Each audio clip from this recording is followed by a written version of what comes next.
Perintah Kaisar Naga, Bab 3062-3064. Dev berbicara sebentar dengan Queenie dan Helena, kemudian mereka menyadari bahwa keluarga Gao dan klan pemurnian tubuh kuno memiliki keterikatan emosional. Namun, mereka memandang Tuan Yan dengan penuh belas kasihan dan rasa kekaguman yang mendalam. Lagi pula, Tuan Yan telah berkorban terlalu banyak dan menghabiskan banyak sumber daya untuk menjaga jiwa Julia agar tetap hidup. Juga, Tuan Yan membiarkan Julia menjadi putri Kabupaten Jialing, supaya dia bisa leluasa untuk mencari pengobatan, agar bisa membentuk kembali tubuh fisik Julia. Pada akhirnya, hal yang paling memilukan adalah, Tuan Yan melakukan semua itu, hanya untuk membuat Julia menikah dengan orang lain. Sungguh sangat memilukan. Dedikasi semacam ini, orang biasa benar-benar tidak akan mampu melakukannya. Tak lama kemudian, prosesi pernikahan pun dimulai. Tuan Yan dan Patriark klan pemurnian tubuh kuno duduk di atas, Julia dan Gerard berdiri di depan mereka. Keduanya berpegangan tangan, dan mereka bisa dianggap sebagai kekasih yang akhirnya menikah. Meski pernikahannya sangat sederhana, keduanya tampak sangat bahagia. Di bawah saksi Dev dan yang lainnya, keduanya berlutut dan bersujud kepada Patriark klan pemurnian tubuh kuno serta Tuan Yan.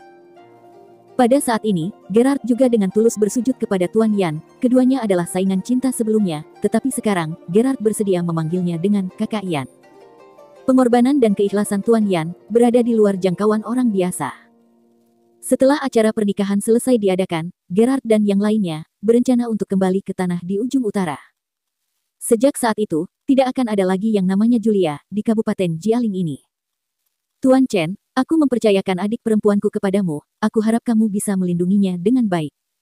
Jalan ini adalah pilihannya sendiri, dan aku tidak akan menghentikannya. Gerard menitipkan adik perempuannya kepada Dev. Bagaimanapun, itu adalah pilihan Queenie sendiri, dan Gerard tidak akan menahan keinginan adik perempuannya. Oleh karena itu, dia berharap Dev bisa menjaganya dengan baik. Patriark Gao, jangan khawatir, selama aku masih bernafas, aku tidak akan membiarkan Queenie terluka. Akan tetapi, untuk sekarang, aku masih belum bisa mencurahkan terlalu banyak kasih sayang kepadanya, karena masih banyak sesuatu yang harus aku lakukan. Dev menyadari bahwa, tidak mungkin dia terus-menerus bersama Queenie sepanjang hari, jadi, dia akan mencoba yang terbaik untuk menjaga Queenie agar tetap aman. Ambisi seorang pria sangat besar, jadi, tentu saja tidak mungkin diikat oleh seorang wanita. Karena Queenie memilih untuk mengikutimu, dia pasti berani untuk menghadapi kesulitan apapun di masa depan. Aku percaya kepadanya, dia akan selalu mengikutimu. Kakak, apa yang sedang kamu bicarakan? Melihat kakaknya memperingatkan Dev, Queenie tiba-tiba menjadi sedikit tidak senang. Ketika Gerard mendengar perkataan adiknya, dia tertawa terbahak-bahak. Kemudian, Tuan Yan melangkah maju dan berkata, Dev, kali ini, kamu telah menyinggung Liga Penyegelan Iblis, jadi, kamu harus lebih berhati-hati. Selain itu, Raja Lang Petir juga sedang mencarimu. Tuan Yan mengingatkan Dev. Menggunakan alasan untuk melenyapkan iblis dan mempertahankan Taoisme, Liga Penyegelan Iblis diam-diam berkolusi dengan iblis untuk mendapatkan sumber daya mereka. Mereka juga mengandalkan kekuatan iblis untuk mengendalikan seluruh dunia surga dan manusia. Sungguh perbuatan yang tercela, aku tidak akan terintimidasi oleh mereka. Dev tidak terlalu khawatir dengan yang namanya Liga Penyegelan Iblis. Di samping itu, Yihe sudah pulih sepenuhnya, jadi, Dev tidak terlalu khawatir dengan Raja Lang Petir. Jika Dev bertarung sendirian melawan Raja Lang Petir, dia sangat yakin tidak akan mampu mengalahkan Raja Lang Petir. Namun, jika dia bertarung bersama Yihe, Raja Lang Petir bukanlah lawan keduanya. Kamu tidak takut dengan Liga Penyegelan Iblis, tetapi, jika mereka berkolusi dengan iblis, mereka bisa melakukan apa saja. Jika itu masalahnya, bisakah kamu melindungi gadis-gadis di sekitarmu? Tuan Yan bertanya kepada Dev. Ketika Dev mendengar pertanyaan Tuan Yan, dia langsung menatap Juliet, Helena, Ruby, dan juga Queenie. Tak satu pun dari mereka mempunyai kekuatan yang mumpuni. Jika Liga Penyegelan Iblis benar-benar menyerang wanita di sekitarnya, Dev mungkin tidak bisa melindungi keselamatan mereka. Melihat ekspresi jelek di wajah Dev, Tuan Yan melanjutkan. Dev, kamu bisa membiarkan beberapa gadis tinggal di Kabupaten Jialing ini. Tidak ada seorang pun di sini yang berani macam-macam dengan mereka. Tuan Yan menyadari bahwa, sangat sulit bagi Dev untuk melindungi keselamatan gadis-gadis ini. Jika Dev berencana untuk membawa mereka berkeliling, itu akan sangat berbahaya, dan akan menyebabkan masalah yang tidak perlu bagi Dev. Satu-satunya cara adalah, Dev akan membawa gadis-gadis ini, untuk tinggal di kota Kekaisaran Iblis, agar mereka bisa berlatih untuk meningkatkan kekuatan mereka. Dengan begitu, Dev juga bisa tenang untuk melakukan hal-hal yang lain, dan dia bisa kembali ke kota Kekaisaran Iblis kapan saja, untuk memantau gadis-gadis ini. Meskipun Kabupaten Jialing lebih aman daripada kota Kekaisaran Iblis, tetapi jaraknya terlalu jauh, Dev akan sangat kerepotan jika dia ingin bertemu dengan gadis-gadis ini.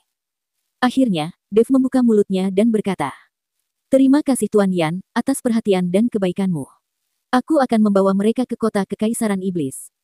Di sana, mereka akan berlatih untuk meningkatkan kekuatan mereka dengan tenang, dan mereka akan aman di sana."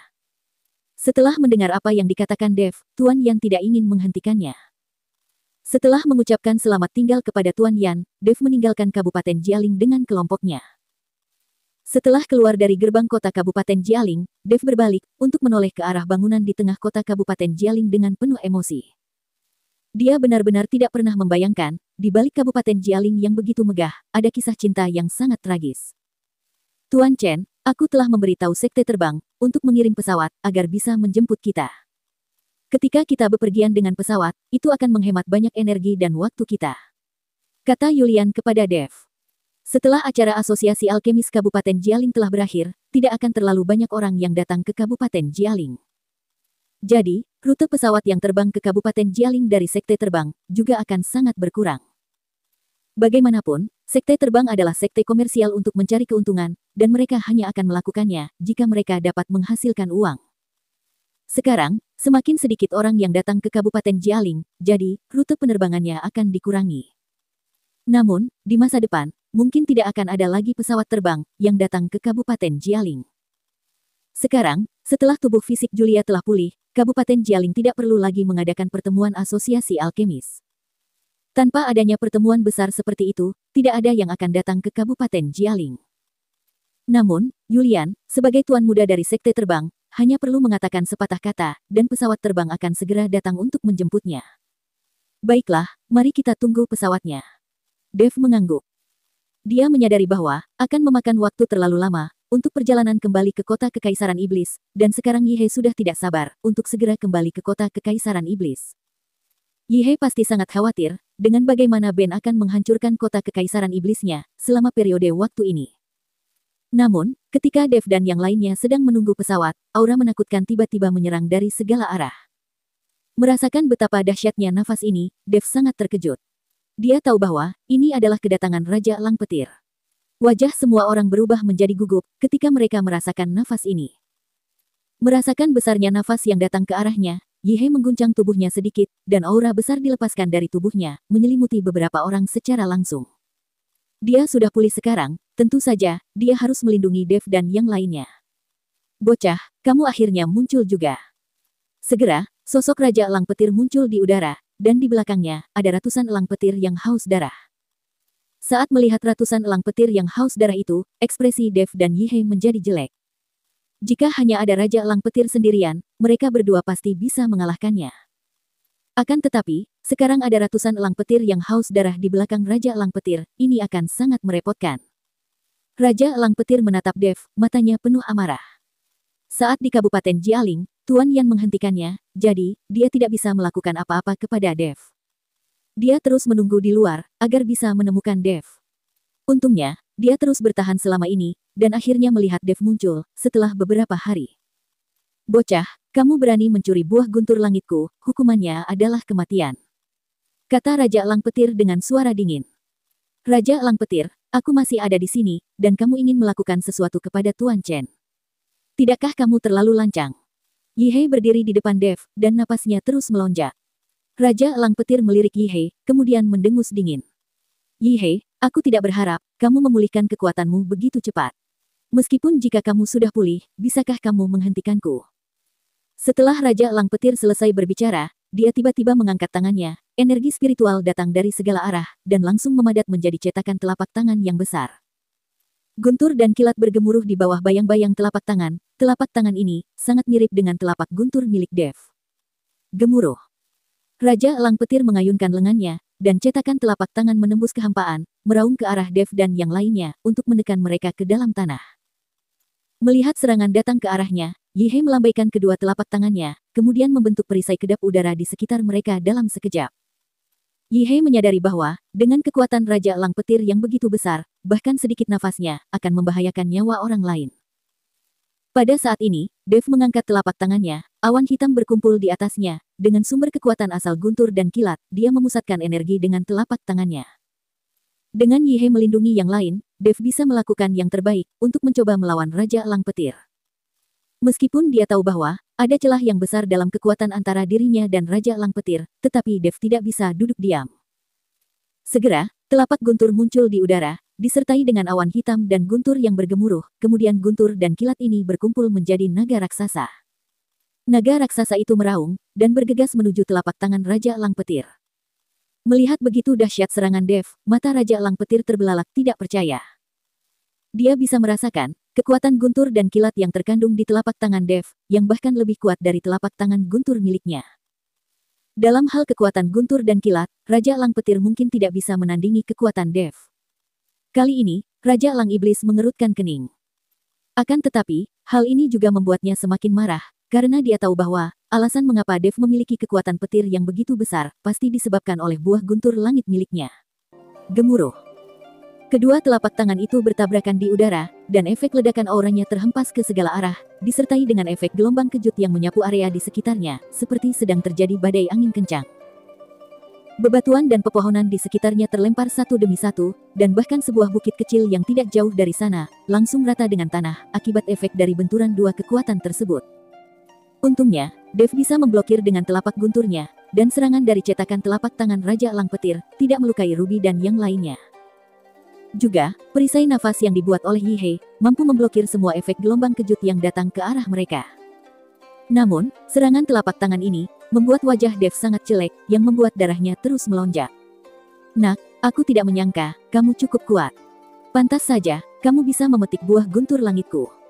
Sekarang, aku ingin melihat, masih bisakah kamu melawan telapak tanganku kali ini?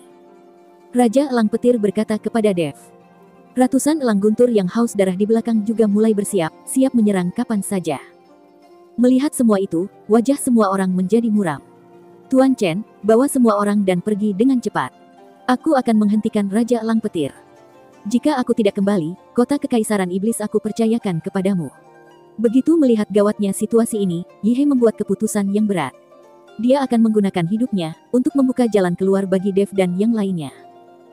Dev memandang Yi He, tetapi tidak mengatakan apa-apa, karena dia tahu bahwa, apa yang Yi He katakan adalah cara terbaik saat ini. Jika tidak, tidak ada dari mereka yang akan selamat dari pertempuran ini. Tanpa diduga, saat telapak tangan Raja Elang Petir hendak melancarkan serangan, tiba-tiba cahaya putih melesat ke langit, langsung membuyarkan cetakan telapak tangan Raja Elang Petir. Raja Elang Petir, beri aku wajah, lupakan masalah ini. Sosok Tuan Yan perlahan muncul. Bersambung.